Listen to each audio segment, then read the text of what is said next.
Hi, this is Birgit Haugen, and we are here at with Superscum.com, and we are here at Denver, Colorado, at the Summer Slaughter tour stop, and I'm here with Ryan and Brian of the Black Dahlia Murder. Brian, this is the second time you guys played Summer Slaughter. Do you see it progressing over the years to something bigger than it was at the beginning? I think some of the shows have had more people than last time we did it, but it was a great tour then too. So every year they have a killer package put together. So yeah, I'm sure the name is growing, and there's always younger and younger people. It seems. Summer Slaughter's kicking ass. You guys just came from Europe. You played a Sonic Fair in the UK. Yep. And do you, as an artist, ever get starstruck when you play with the heavy hitters? Well, who'd you see? I mean, I watched pretty much all the big four. Did you meet them personally? No, I didn't. Although James Hetfield and Kirk Hammett walked really close in front of me. That was pretty crazy. So yeah, I guess I did get starstruck, a little bit. You guys also were direct support to Amon Amarth in Europe. How did the Amon Amarth fans react to your kind of music? Because it's a little bit more extreme. it went really well. I didn't know how the crowd, or their crowd specifically, was going to react to us, but it went really well, and we had a great time on that tour. Good guys.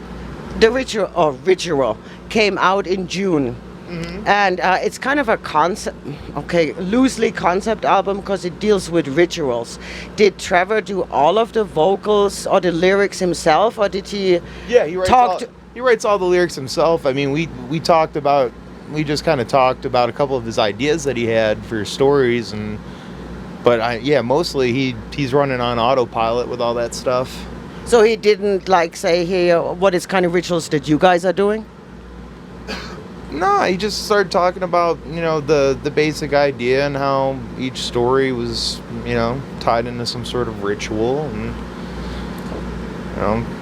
I think we just kind of said, cool, sounds good. We're going to keep making some riffs.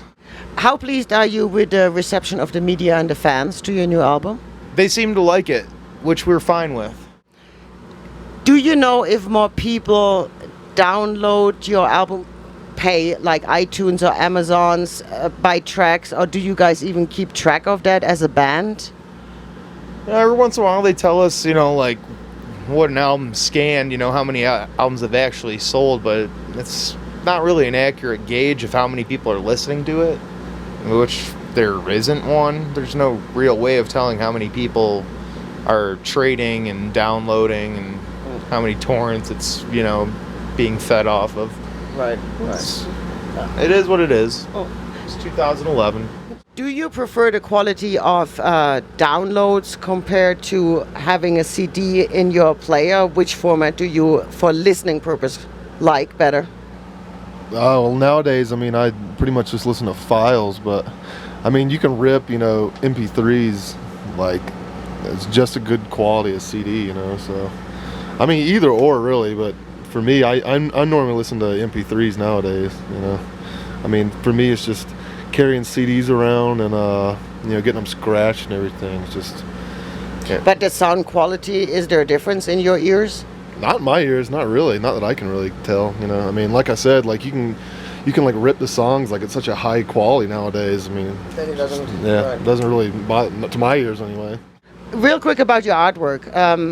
Really nice. Who did it, and did you guys have input about it? That would be Val Noir, the Parisian metalhead. Him and Trevor talked a lot about the concept and what they wanted it to look like, and then he drew it all with the computer mouse, and I don't know how you can do that because I can't make a straight line to save my life with the computer mouse. But he made a badass album cover. We're really happy with it. So. What made you guys decide to include a Ouija board for the pre-order of your album? Because that's a fun ritual. I mean, when you're 15 years old and you guys have found 4 beers and you're splitting it between 6 friends and you're hanging out in the basement, why not rock a Ouija board? See who calls or who picks up. You guys also did a Carcass cover for Decibel magazine, and it was with Jeff. Did you guys contact him, or how did this all come about? Well, the guy editing over at Decibel, he was like, "Oh, you're gonna cover that song? That's really cool. Hey, I know Jeff. It'd be really cool if he sang on it." We're like, "Well, yeah, it would be cool if he sang on it." And then he talked him into it somehow. I don't know.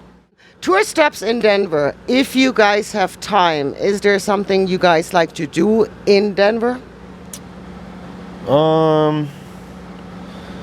Sometimes I'll find somewhere to drink beer. Got microbrewery stuff around here. Where are you from originally? Georgia. How important for you as an artist and as a band is the interaction with your fans, A, in person, and B, through social media sites? It's very important. There's really no band without the fans, so they're kind of the most important thing. The little shits that they are, but I'm just kidding, guys. So you hang out after or before your set in the venues usually? It depends on the day, you know. If I feel like I want to walk around and go see stuff, I go walk around and see stuff. Sometimes I'll sleep in the bunk all day. Depends on the day. Roll the dice. I hang out sometimes. Sometimes I just stay on the bus and play 4 trillion hours of guitar. Oh, here you go. You know, who knows? Question of the day. What fast food joint do you frequent more often on the tour than others? For me, it's probably Panda Express or Chick-fil-A when it's available. Panda Express has been my most frequented fast food establishment this time around. What's next for the Black Dahlia Murder after this tour? After this tour, we got another tour coming up in the fall, and we might be back in the Colorado area. We're not allowed to say anything much about it yet, but we'll be coming around. Okay, well, thanks a lot, and good luck with the rest of the tour. Thank you. Thank you.